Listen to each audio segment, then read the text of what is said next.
There's no bigger nerd when it comes to sports, but especially NFL. What do you look for when you're ranking teams or finding that little edge? And he's going to be under pressure because then it's going to be Shedeur. The owner likes Shedeur. The fans like Shedeur. The media likes Shedeur, whether it's good or bad. There's going to be pressure on him. And if he's throwing picks and if they're not winning games, there's going to be pressure for Shedeur. You may even see Shedeur by round 10. Mathematical formula that's going to tell me who's going to win the Super Bowl. Right? Hello and welcome back to Ahead of the Game Sports Chat with Sports Pez, Jez, and Tuck Sports Takes. We're back in the studio and we've got a special guest with us today, Jez. It's your brother. Yeah. Josh Darke. There's no bigger nerd when it comes to sports, but especially NFL, because he's an absolute geek, stats geek. He's been up for 2 weeks, hasn't slept, getting ready for this pod. So it's going to be interesting to see what sort of bullshit crazy takes he has. There's no one that speaks more shit than Josh Darke. So I think we should just power ahead. We better say hi. What's that? Our brother knows. The big brother always knows best. Josh, welcome to the show, mate. And we're excited to hear your takes about NFL. You were a guest on the show, maybe this exact show, but some show we've done about NRL. Was it earlier this year? Yeah, and supercars. Supercars as well. So I think it was your highest rated audience for those, so expecting big things from this one. Well, that's good. Hopefully we can have a repeat of that action here today. We're going to go through a crash course of NFL. It's right around the corner. Week 1 is on the doorstep. We're going to talk contenders and pretenders. We're going to be talking about winners and losers from the draft and the off-season before heading into our Super Bowl picks. And then possibly Josh has a little secret surprise for us at the end to hang around. It's a foolproof way to pick your predictions for the year. It's foolproof. Everybody knows it's Bible. And of course, this is all brought to you by bets.com.au. You can head over to bets.com.au and you're going to find the best game previews every weekend built for the Australian audience. Yeah, we'll pick out the best games that are in the good time slots, the ones that you like to have a punt on, finding sort of key matchups, rivalries, all those sorts of games. If you don't have the time to watch every single game, but we'll pick out the best ones. We'll give you the best picks. We love player props. We absolutely nerd out every week and find those differences between offense, defense, and find the good matchups, and then work out, all right, which players can take advantage of those matchups. So, yeah, going to dive in heavy over there at bets.com.au and throw heaps of NFL content there and over here at Ahead of the Game. That's it. Okay, let's get into the first segment. And it's contenders versus pretenders. Almost called you, Josh. Jez, give us a bit of an insight into this segment. Yeah, well, obviously, a lot changes in the offseason in the NFL, and it feels like this year especially there's been plenty of movement, which we'll go into a little bit later. But I think what we want to just pick out straight away is there's so much talk. The American media blast everything, and you don't really know what to believe, who to believe, but you can obviously believe us and a little bit less the guy on whatever side I am at the moment. But look, we're going to pick out our best contenders that we're either in the mix but could be Super Bowl contenders this year, or we're going to pick out our pretenders that maybe there's a lot of fluff and a lot of smoke and mirrors, but they're not going to be actually that good. Okay. Now, Josh, you've done some eccentric research into this segment, and we want to start off with just kind of give us a bit of an insight into how your brain works when you're starting to think about putting these contenders versus pretenders. What do you look for when you're ranking teams or finding that little edge? Well, I mean, first thing is, what's your team? What have they done in the offseason? Have they changed coaches? Are they trending up? Are they trending down? What trades have happened in the preseason? What's happened in the draft? Where the money's going on betting and whatnot. So I've compiled a couple of pretenders and a couple of contenders based on what's happened in the offseason and whether I think a team's going to trend up or trend down. So what do you want to start with? You want to start with the pretenders or the contenders? Let's start with contenders. Righto. Going for the good stuff first. That's right. All right. So So this is based on teams that what did they do last season? So let's first talk the Green Bay Packers. Now, the biggest news in football, unless you live in a cave or under a rock, the biggest news in football is the blunder of my beloved Dallas Cowboys and the moron GM owner, the great Jerry Jones. And the best defensive player in football, Micah Parsons, has just been traded for 2 first-round picks and a nose tackle. So the Dallas Cowboys are in all sorts this year. A hell of a defense, but they're in all sorts. So let's talk about the Green Bay Packers, because that's where the great Micah Parsons, the best edge rusher in football, has gone. So I think the Packers are a contender. Now, they were a Super Bowl team last year. However, you would argue that they are now a major threat in the NFC and could even be a threat for a Super Bowl. So let's take a look at the Green Bay Packers, led by Jordan Love. He's been in the season a couple of years now. He's getting better and better each year. There's been, arguments that maybe he hasn't had enough weapons. The Green Bay Packers are a little bit slow on the edge rush. They can't get to the quarterback enough. Their defense isn't strong enough. So now they've got that edge rush now in Micah Parsons. So the defense has a missing link to what they need to be a Super Bowl NFC contender, like they were back when they had the great Brett Favre there and Aaron Rodgers and whatnot. So Jordan Love, it's been a long trip for those Green Bay Packer fans between drinks, so to speak, because they tried to kind of emulate the same succession plan between Favre and Rodgers, and they had success in some aspect with that handover to Jordan Love, but the injuries plagued them a little bit. And then obviously, as you kind of alluded to there, the changes in the recruitment and what they could bring to the team to bolster the offense while also trying to keep that defensive team there. And it didn't quite work out. But Josh, I agree with you. And Jez, I want to hear your thoughts here. If Jordan Love stays healthy this season, are the Green Bay Packers possibly the best team in the NFC? Yeah, I think they're definitely up there as contenders now, especially with bringing in Micah Parsons. They lacked a little on defense. They lacked that strike. You could see that their secondary got beat too often, and now all of a sudden opposition quarterbacks are not going to have that much time to throw. If we're going to do a betting show also on the NFL with Josh over at bets.com.au, and I have them as one of my hot teams to go over their win total, because I think they've done the right things in the offseason. They're going to be a major threat in a stacked NFC North, but they can all of a sudden be top that group. They struggled beating other NFC North teams last year, but all of a sudden with Micah Parsons and a healthy Jordan Love from the start of the season, we forget that he got injured in that first game, and then you carry that the whole year. But if he's healthy, they can find a rhythm in their offense and in their attack. And now you've got Micah Parsons forcing turnovers, giving them better field position. Yeah, they're 100% a contender. And Josh, do you think that the strength of schedule for Green Bay, they have the 7th hardest strength of schedule, and because of that division which we've spoken about here with Detroit and Minnesota, now Chicago, a lot of people talking about NFL, especially in the States, they're lifting Chicago up quite high.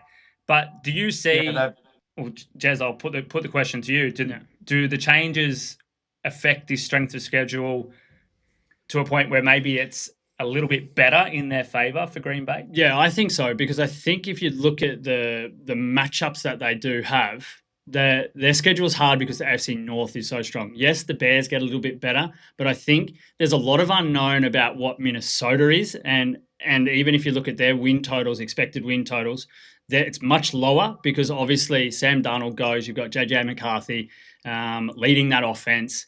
And then also when you look at the Lions, they lost Ben Johnson to Chicago, which is a massive loss. They also lost their defensive coordinator. And now all of a sudden you've got Jared Goff standing in the pocket against Micah Parsons. They can lose that game. I think, I honestly think that their strength of schedule should go much easier in retrospect. Now, Josh, you have one more contender that you think could be there come Super Bowl time or come finals time in the NFL this season. Who is it? Well, it is Super Bowl time, and I think they can get to the Super Bowl because it is my brother's 49ers. They have the number one easiest strength of schedule, and they've got a healthy Christian McCaffrey. So any team that's got a healthy Christian McCaffrey and a good schedule to boot, you need to say they're going to be a Super Bowl contender. So they've got a lot of weapons. There's Kittle, Ayuk, Brock Purdy. They've got a great balance, run, pass, and that defense as well. You know, you got Trent Williams, Nick Bosa, Fred Warner. So a lot of superstars on that team. It's kind of like the Cinderella story, but when's it going to happen? They're running out of time, but all the ingredients are there. Everybody is healthy. They do have some injuries at wide receiver. Ayuk's got to come back, etc. But with this strength of schedule and this team with all these guys in their twilight, this is the year they have got to make a run. Now, Josh, we've all followed the 49ers journey over the past few years, from the highs of the Super Bowls and the wins to the lows of not. Are they highs, the Super Bowls, or are they lows? Or you can say the lows of the Super Bowl and then the lows of the Super Bowl. But there's always been that talk around having the offensive weapons in the pass game. And Brock Purdy has definitely stepped up to the plate. But the receivers around him and the reliance on McCaffrey to get the team over the advantage line and into scoring range, I feel that I don't know if they've really addressed that enough to be able to match it with the likes of a Green Bay or a Washington Commanders even in the NFC. And how do you see their offense coming up against these top-rated NFC teams? Well, I think they've still got enough ingredients to go up against those top-rated NFC teams. The defense is still fantastic. They've still got Trent Williams there to protecting Brock Purdy, but Christian McCaffrey is the key. I mean, if he's healthy, we don't know. We don't even know how good Christian McCaffrey can be. The guy could win a Super Bowl from the running back position, which is almost unheard of. I think his win rate with the 49ers is something like 24-8. So when he plays, they win 3 games. They win in 1 out of 3. When he plays, he's an absolute freak, and with this strength of schedule, they could comfortably get themselves into the playoffs. They could rest players towards the end of the game and towards the end of the season. But if they can stay healthy with this strength of schedule, I think then you've only got to you get the first round bye if they can end up a number 1 seed. Then you've only got to play one more game and you're in the NFC Championship game. So I think this is the year. They've got enough ingredients to do it. They've got Christian McCaffrey and they've got the easiest schedule in football. I'm not saying anything. I'm staying out of this. I don't want to jinx anything. I don't want to say positives or negatives. I'm keeping completely out of this. Says the bloke with the Hain Train jersey. Yeah. Who have you got as your contender this season? Look, I'm jumping. I'm all of a sudden doing all this research. I'm red hot on the Houston Texans. I think CJ Stroud has obviously made it to the playoffs in his first 2 years. They got a win against the Chargers last year, and they addressed the biggest issue. Like, if you think how well he did and how well the Texans did last season with one of the worst offensive lines in the league, and CJ Stroud getting pressured. I think it was him and Caleb Williams that were just getting pumped all year. So they've addressed that in the offseason. They've got one of the top defenses in the league that can keep them in matches. So I just see that they can be a surprise contender to go even a little bit further and even push into the AFC Championship game. And if whatever happens there. But I think definitely that people are going to take them a little bit more seriously. They also have, I believe it is the second best schedule. No, they've got a mid-range schedule, don't they? Either way, I think they're going to be they're going to be a force, because the one thing they didn't have was an offensive line, and they've just revamped the whole thing in the off-season. So I put them up there. Okay, now let's have a look at some pretenders as we move along. And the first one, Josh, I want you to give us who do you see as somebody that maybe there are people that believe in this team, or maybe they've made some moves which from the outside could look very positive, but maybe you believe they're not quite there at the moment. Yeah, all right. So I've got a couple here, but to make it short, I'll go brief on the Lions. So the Lions are 14-2 last year, very good season. However, they've lost both assistant coaches, both offensive and defensive coordinators, not because they were bad, because they were too bloody good. So they've lost both, have new head coaching roles. So the Lions, though a lot of people are big on the Lions, they're one of those massive teams in the NFC North. They want to be competing for that, but the loss of the assistant coaches, I think, is too much for me. Of course, they've still entrenched their values and the way they do things within the team, so it's not going to be a major halt. But I think losing your two offensive and defensive coordinators, you're going to digress to some point. The Commanders, I think, is my second one. Real quick, they've got the 25th toughest schedule in football. You've now got they've got to try and back up a 12-5 record. They had the easiest schedule strength last year. They played a lot of backup quarterbacks, and I just feel like they've got a lot to live up to. Jaden Daniels, though he could have won, he could have almost won the MVP last year. He was so bloody good, but can he live up to the hype? Can he play that good against a tougher schedule? I think they only had like one playoff team in the last 10 games they played or something. So fudge numbers there. So I don't think the Commanders can live up to where they were. But my big one here, this is the controversial one. And, put your hate in the comments. The Chiefs. The Chiefs, for me, are going to be pretenders this year. Look, any team with Patrick Mahomes throwing the ball and Andy Reid calling the plays, you've got to call a contender. But I'm going to call BS this year. They won 8 of 15 games by 7 points or less last year, as you all know. They had a lot of help from the referees. So much people were calling conspiracy theories. So I think, if half of those games don't go their way, if half the brown paper bags don't reach the NFL referees, they fall to a losing record, a possible losing record this year if the things don't go their way. So they've lost. Waiting for a Joe conspiracy theory. Yeah, come on. They lost Joe Tooney. Their offensive line was atrocious. Mahomes was running for his life the whole Super Bowl. They traded away their best protector, Joe Tooney. So they've got a rookie now at left tackle because they've jumbled a few things around. And I just think everyone else in the division is closing the gap, just like the Denver Broncos. So I'm calling the Chiefs a pretender this year. Well, it's going to be exciting to see the the way that rolls about. And if I'm not mistaken, they have a pretty tough schedule to start off with.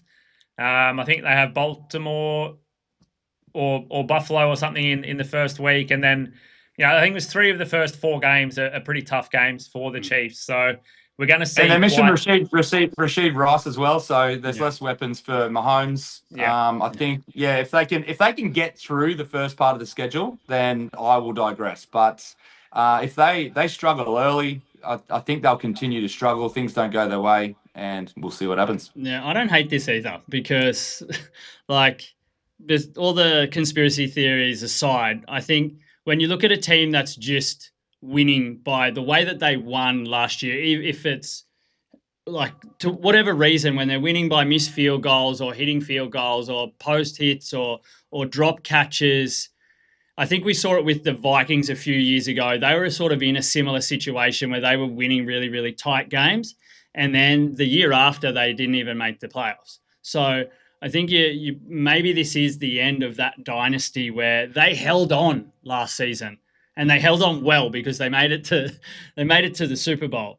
But all of a sudden, you put a little bit more pressure on them in their own division because they're not winning as many games, and it's a different outlook as you head into the playoffs. They had the luxury of home field advantage. I think it could be the end. Well, once again, it'll be interesting to see. Let's move on, boys, to a bit of relevancy here.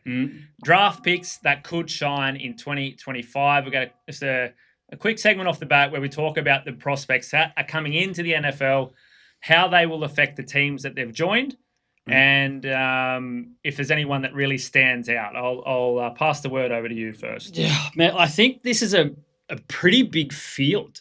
I think there's a lot of rookies this season that can make a difference for their teams on both sides of the ball.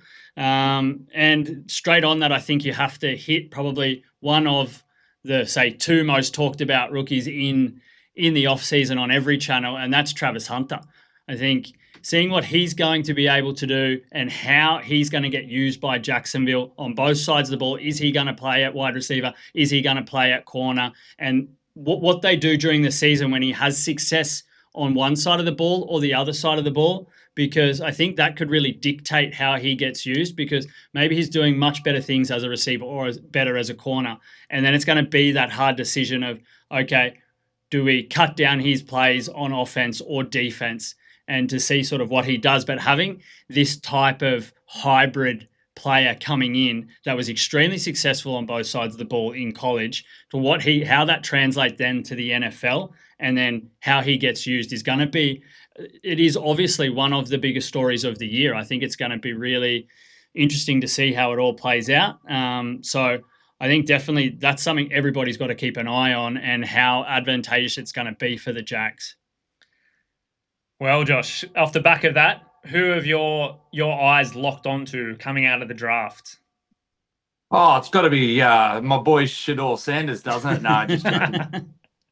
He's landed himself number 3 on the depth chart. I think after being picked in the 5th round, I think he'd be happy with that. Deshaun Watson is still injured, so Shedeur sitting there number 3 in the depth chart. But to be honest, still keep your eye on Shedeur. He is the circus. He is the man. He is selling pay-per-views. He's selling Browns tickets. People, you can't get yourself a Browns ticket just on the hope that Shedeur will get some action this year. But, I mean, they've got Joe Flacco there. He's old. He's going to steady the ship. But people are expecting, they could go 0-6 at the start. Dylan Gabriel, the number 3 pick for them, is number 2 on the depth chart. He looked pretty good in the offseason. He didn't get much of a chance, but he was carrying injury as well. But when he came in, he looked pretty good. So expect him to be there by maybe round 4, 5, 6, 7 at the latest. I think Joe Flacco will end up on the bench. Dylan Gabriel will come in. And then he's going to be under pressure, because then it's going to be Shedeur. The owner likes Shedeur. The fans like Shedeur. The media likes Shedeur, whether it's good or bad. There's going to be pressure on him. And if he's throwing picks and if they're not winning games, there's going to be pressure for Shedeur. You may even see Shedeur by round 10. And then they don't want to go through their cards too early, because if they play Shedeur too early and he's bad, they've got to go back to Flacco and it's just a big mess. So I think they'll drag him out as long as possible, but he's definitely one to watch. My other big one, you just can't go past Abdul Carter. So he's the 3rd round pick of the draft to the New York Giants. He's an edge rusher from Penn State. He wore number 11. It's all ringing bells of the great Micah Parsons. So that Giants defense has a massive boost. The Giants picked up Jackson Dart as well late in the 1st round. So they've drafted really, really good. You could see Jackson Dart coming in at some stage as well early in the season. So the Giants have done really well from the draft. I mean, you would expect they would with 2 first-round picks, but Abdul Carter, and they're saying he's going to be as good as Micah Parsons. And what we saw in preseason, what you saw at Penn State, he looks like a cookie-cutter version of Parsons. So another massive one to watch. He's the favorite to win Rookie of the Year. Very, very short odds to win Defensive Rookie of the Year. So, yeah, good things for the Giants, bad things for the Cowboys. Before you go further there, just a quick one off the bat. The name of this segment, it's relevancy. Are the Giants now relevant again, Josh? Well, I think they become more relevant because the Cowboys now have lost Micah Parsons. So in that division, you've got the Eagles. Everyone's locking the Eagles in. Now that there's an extra wild card spot up for grabs, I don't think they've got enough in the tank offensively. Yes, they're bringing Jackson Dart. Yes, they've got Neighbors, but they don't have a lot of other weapons. The defense can only do so much. And, I mean, at the end of the day, it's an aging defense. Though Abdul Carter brings some youth in there, but I don't think they've got a top 10 defense still. It's improved, but it's not excellent. So I still see them missing out on a wild card spot, but I think he can bring relevance to them, depending on how many sacks he can get. So I think he's definitely one to watch in the future, and he's definitely one that franchise can build an entire defense around, like the Cowboys were doing with Micah Parsons.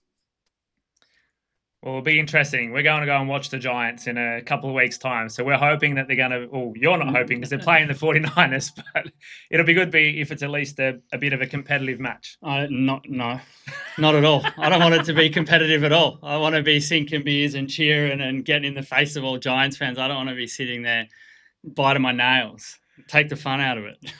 Can't go and watch New York Giants and they beat San Francisco. Then it's all over. No, I don't think it's going to happen. I think San Francisco will be too strong. Where is it? Is it in New York or is it in San Fran? Oh, yeah. So, yeah, well, who knows? It's crazy a home game happen for the Giants. There'll be a big crowd. Yeah. Should be good. All right, Jez, what's your last relevancy pick? Look, I like Ashton Jeanty for the Raiders. I think he's going to be he goes straight in as RB1. Obviously, an overhaul there. You've got Pete Carroll as the coach. Everyone's expecting a lot more. Geno Smith comes in. It's a whole revamped offense for the Raiders, which needed to happen because they struggled a lot. The thing is just sort of, I guess, how many snaps can he play and what sort of situations the Raiders games are going to be in. A lot of people are tipping them to be much more competitive, but I think it's still going to be a long process. But like his numbers, he led college football last season with 2,600 rushing yards. So that's a pretty decent number to carry into your first NFL season. And if he comes out and explodes, I think it's going to give the Raiders just that little bit more dynamic. And I think Geno Smith needs that because you got to be worried about the rush if he's going to have the time and the space. Geno can definitely go long. And if you can give him time by opposing defenses needing to commit a little bit more to shutting down the run, I think it's going to make Geno's life a lot easier and make, obviously, the Raiders much more successful on offense. Josh, do you feel the Raiders might have a little bit more to give this year with this revamped roster? And, you know, they were a team that everybody kind of circled as an easy win last season. And now, you know, in this AFC West division, that you're pulling down the Chiefs already. You've said that. We don't really know what the Broncos or the Chargers are. They haven't shown us enough to think that they're clear out and out division favourites. Could the Raiders be a sneaky pick in that West division? No, I don't think so. I think they're still trash. I think. Well, look, they will improve, but because you improve doesn't make you good. Okay, so they're still mid-pack in everything. O-line, defense, strength of schedule, coaching, even Pete Carroll. Like Pete Carroll's great. Pete Carroll's been around a long time, but I think they're still too mid to do anything. You've got the Chiefs, which, if I'm wrong, they're still going to win the division. They're still going to get to an NFC Championship game. If I'm right, I just think that the Cowboys will fill that spot. They'll win that. The Broncos, will fill that spot, win that division. I just think there's still too much. You've got Brock Bowers there. You've got a little bit of improvement the last couple of years, but still not enough for me for the Raiders to be any sort of contender. Jeanty was a beast at Boise State. He just ran over people. He's a downhill runner. He's going to improve their team for sure, but I don't think they've got the O-line that's really going to get the best out of him yet. I think they need to do a bit more rebuilding there so they can create some lanes for him. So I think he's a great player. He was a great pick for them. He's certainly a player that you might be able to build your team around in the future, but I think the Raiders are just still too mid to really make a run for that division. Okay, let's look further on. The winners and losers from the off-season. We've spoken about the draft prospects and what they've brought to the teams, the prominent ones, but there's been also a lot of other movement, and we're going to hit a bit of that here. Josh, I want to ask you first and foremost, which team would you grade the best out of any of the teams in the NFL coming out of this off-season? Who's made the biggest changes to move the needle for their team? Well, I think the Giants. We've touched on it earlier. They're in a tough division with the Cowboys and the Eagles last year. The Cowboys are in all sorts. They're losing Micah Parsons was their best player, and Dak was hurt last year. It was a horrible season. So Cowboys are definitely not going to do anything this year, in my opinion. And I'm a Cowboys supporter. I know the team back to front. They tried to improve their O-line to try and help out Dak Prescott and keep him healthy. But going back to the Giants, the Abdul Carter, he's an absolute beast. Jackson Dart, 2 first-round picks. When you got 2 first-round picks, you're going to have a good enough season. They also picked up Cam Scatterbo, who's kind of like a cult hero. I think he's number 2 on the depth chart. He's not going to be RB1, but he's certainly someone that the fans are going to be looking for. He might get a little bit of goal line action as well. He's at 100 kilos at 183 centimeters. He should be able to find a way through some guards there. They brought in Russell Wilson to take the pressure off Jackson Dart. They're not going to start him, but Russell Wilson, like, what a great mentor to have. I think they'll ease Jackson Dart in at their own time. He looked comfortable. He looked great in preseason. He probably looked better than Cam Ward. You know, you could argue that he looks like the best quarterback coming out of the draft just in preseason anyway. So I think the Giants really improved themselves. Like I said, you got Malik Neighbors there. So they've got some weapons. They've improved their defense. They're going to be a lot more watchable this year. They've got some stars that people are going to want to tune in and watch. So I think better things from the Giants. A little sniff at the division. If they can, you know, maybe that defense can do something to that powerful Eagles offense, but I don't think so. But I think great improvements from the Giants. There you go. Exciting. It's big calls. Big calls. Who have you got as your off-season winner? I've actually got the Pats. I think they've made some massive moves. None more than obviously changing their coaching staff. I think you see Mike Vrabel come in as the head coach and bringing with him Josh McDaniels. So two guys that have actually had previous pasts and history with the Patriots come back into that building and try and bring back, obviously, the success. They were there during some very successful times for the Patriots, and I think you bring in straight away that winning feeling and culture when they walk into that building, and I think that's really important. That's what the Patriots needed. They needed someone that could lead them and that knows what it is to win as a Patriot. I think that's really, really important for them. And then they just, picking up Stephon Diggs is obviously massive because Drake May obviously had struggled throughout the whole year, but you obviously bring in one of the best receivers in the game. When he's on, he's incredible. And then they did one better and obviously improved their offensive line as well. And on the defensive side of the ball, they made a lot of trades to revamp this team and then put them under two coaches that certainly know how to win as a Patriot. So I think what they've done there puts them in a position to also improve. Maybe they're not going to win the division. They're not going to take down the Bills, but you look at sort of where they can maybe finish and like beating Miami and also obviously the New York Jets. So all of a sudden they're in a fight for coming second in that division and then could possibly push to get a wild card spot. So yeah, I think they've made some really good moves and we need to keep an eye out if obviously this new offense can go well under Drake May. They're putting a lot of faith in him by not putting him under any sort of pressure. So it feels like they have full confidence in what he can do. Josh, any losers that you've seen out of the offseason? Teams maybe that had some expectation to make some moves, or you know, we've spoken at length already about these Dallas Cowboys letting Micah Parsons walk, or Michael Parsons, as Jerry Jones called him in the press conference. I can't believe he does that. That's embarrassing. So that's my franchise in a nutshell. When the owner of the company doesn't even get the best player in the NFL's name right, and like every second time, it's like he does it on purpose. He says Marker, and then he starts calling him Michael. I don't know what the go is with that. But look, your podcast will get trashed in the comments if we don't mention the Bears still as a winner this year as well. So the Bears have had the most movement. They brought Ben Johnson. So one of the losers is the Lions, right? The Lions, they lost the great Ben Johnson, offensive coordinator. He won coordinator of the year. And now Ben Johnson is over there at the Bears, head coach. They upgraded their trenches. They brought in Joe Tooney from the Chiefs, Jonah Jackson from the Rams, Drew Diamond from free agency, Grady Jarrett from the Falcons, and some guy's name that I can't say. He's from the Colts. They overhauled their it's an African name. It's got about 55 syllables. Odi Jingbo. So Colts fans and Bears fans will know who I'm talking about, but they brought a lot of resources into the Bears. Caleb Williams into his second year. He got sacked 68 tackles last time, like Jeremy just said. So they were looking to revamp that.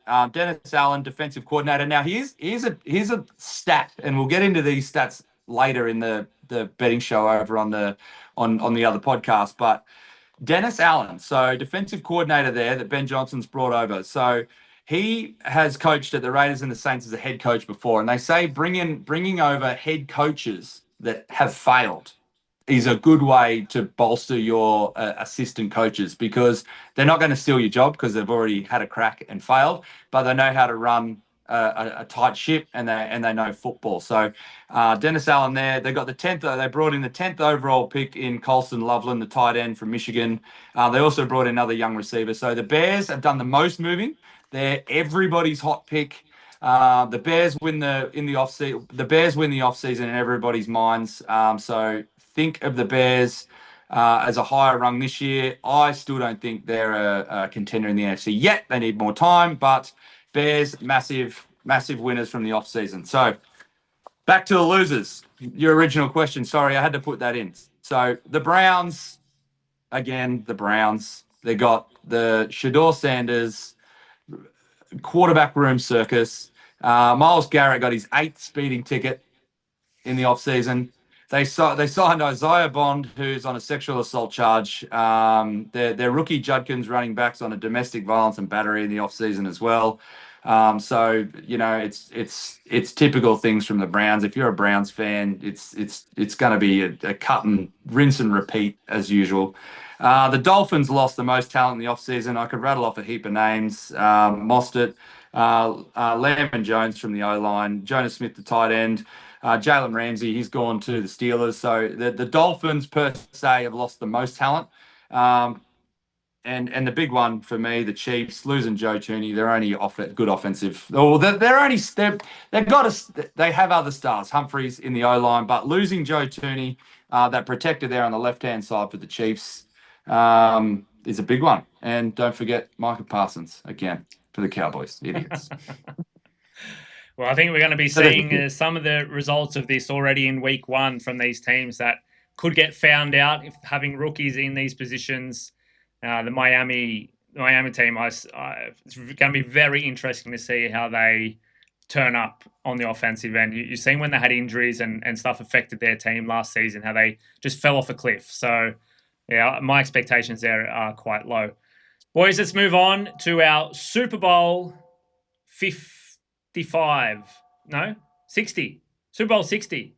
Is that how you read Roman numerals? Alex, yeah. Super Bowl 60 picks at Levi's Stadium this coming February. Who makes the cut? Jez, I'll go to you first. This is it's a heavy question. I think I don't know.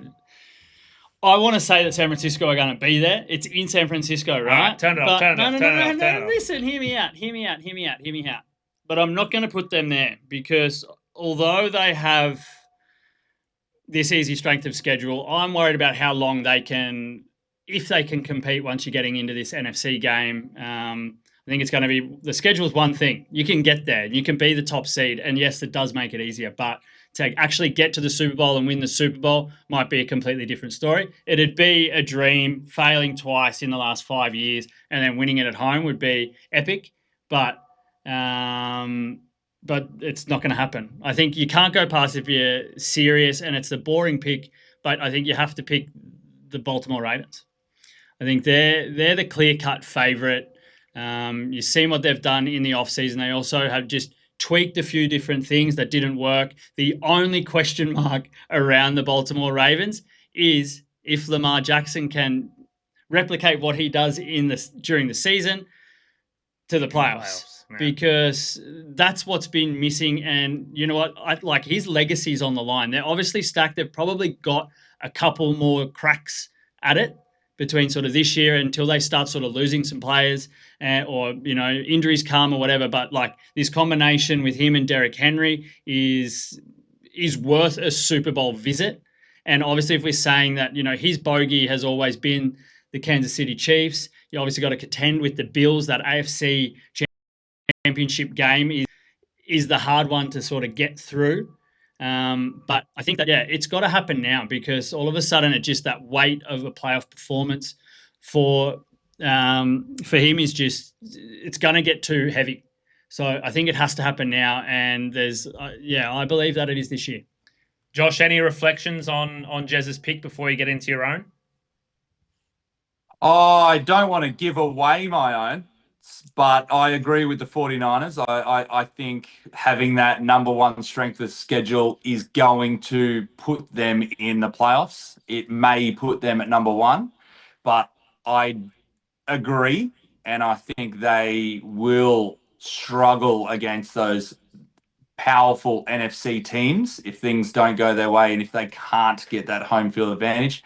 And it all relies on Christian McCaffrey. He goes down, they don't even make the playoffs. But if Christian McCaffrey stays in that team, they're every chance for sure. I think personally, there's three teams from the NFC that can make it. It's Philly, it's the 49ers, and it's Green Bay. And I think it's going to come down to one single game, and it could come down to one single play, and it could come down to a defensive play. And I don't know if the 49ers have that in them now. I think Green Bay have it. I think Philly have the experience now with what they've done the last few seasons. I think Green Bay is going from the NFC. I can throw a rebuttal there. You just don't know how good the 49ers defense is going to be with DeMarco Ryan, because he obviously comes over and takes that position when the 49ers were in their prime and their defense was in their prime. He was the defensive coordinator. Isn't it Saleh that's going on? Oh, Saleh, sorry. Yeah. DeMarco Ryan was also there at that time. But yeah, because once Robert Saleh comes over, he don't know his name. Yeah. But I was thinking still on the Texans run, because I was going to throw them as my Super Bowl pick. That's why they're now the number one defense in football. And you know, when we get into our betting podcast over on the other channel, we'll definitely be speaking highly of him for sure. But I think but Robert Saleh will transform this defense, and he did it with younger players as well. They've obviously, if we were going to go through my losers of the offseason, was going to be the 49ers, because their defense just got cleaned right out. Now they've got to do it with some younger guys. They've still obviously got some experience, like guys like Fred Warner, but they got cleaned out, but they can be revamped this year. I just don't think we know. You can put it into, it's going to be like one or the other. I don't think they'll be a mediocre defense. They're going to be up there as a top 5 defense, or they're going to be pretty average and really, really struggle. So they could be good. That defense could be able to lead the San Francisco to the Super Bowl, but I'm just maybe a bit biased. Now, Josh, from the AFC, you've already kind of said that you think the Chiefs are going to take a step back. Who's your pick to get through the AFC? Can I give you my cheat sheet of how I come up with this first? Yeah, go ahead.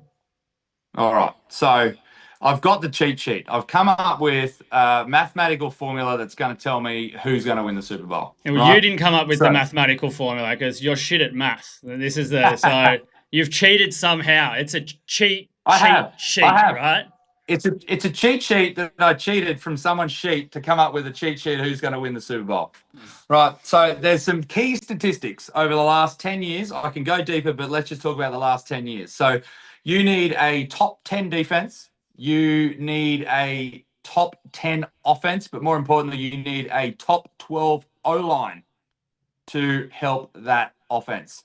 Now, the season rankings, I've ranked all the teams, and there are only 7 teams in the NFL this year who tick this category. So a top 12 O-line and a top 10 defense. And look, the offense is preferable, but teams can win it outside having a top offense. So first of all, let me go back to the 2001 Ravens, who had a top 12 O-line, but they only had the 22 ranked offense, but that's the number one defense. So defense can trump.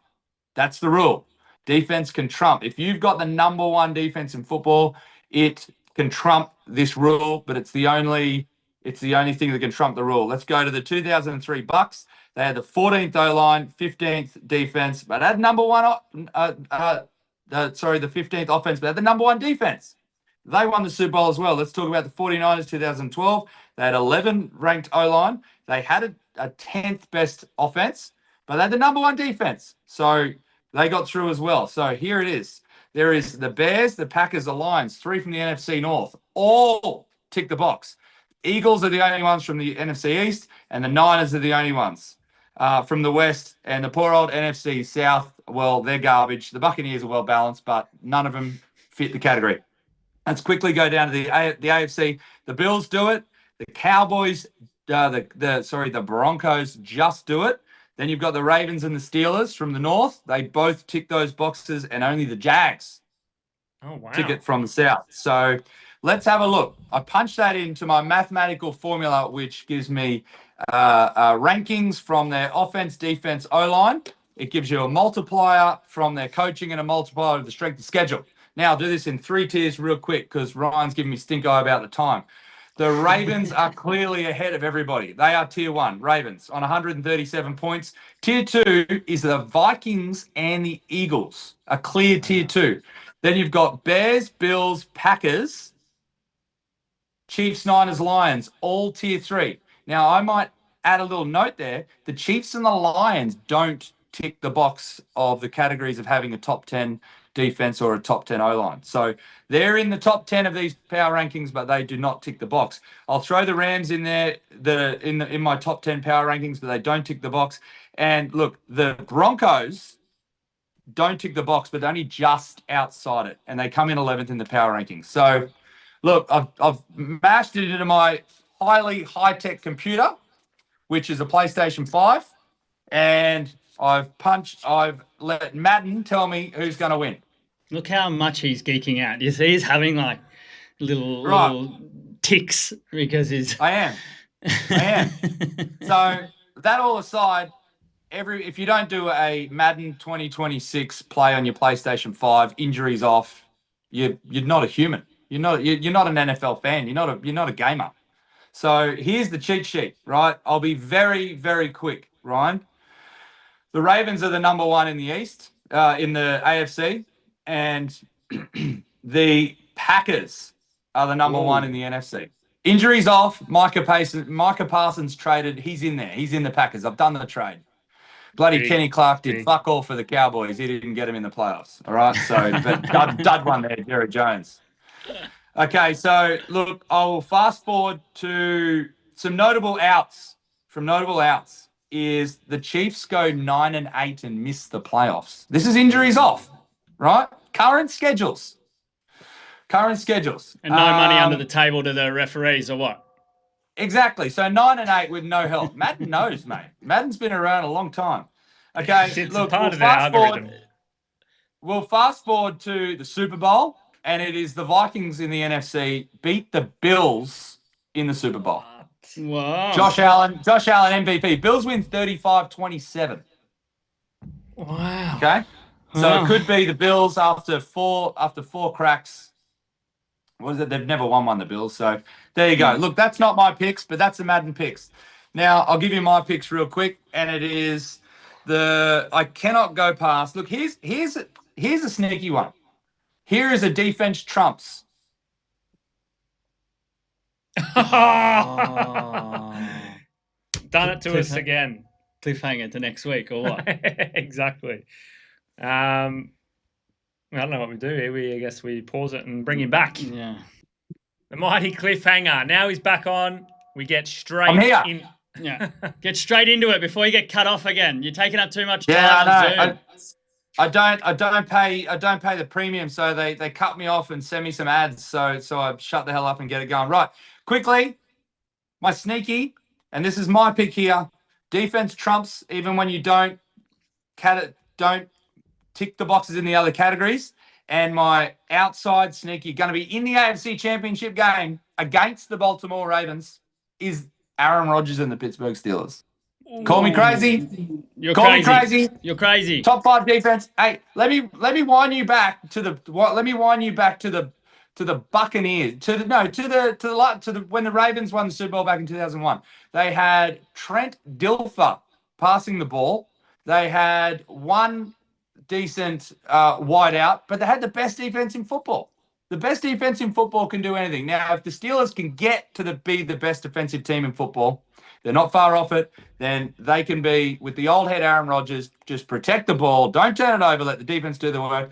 The Baltimore Ravens win in the AFC. Rodgers gets injured and they've got Mason Rudolph back in taking snaps? That doesn't They matter are if their defense is good. absolutely cooked. Okay. They're I absolutely got them cooked. going unders. Rodgers I got needs to them protect going the ball. unders. First time they have a negative record with won't Tomlin happen. as coach. It won't happen. Tomlin's record, Aaron Rodgers, and that defense. The Steelers get beaten in the AFC Championship game. Over to the NFC.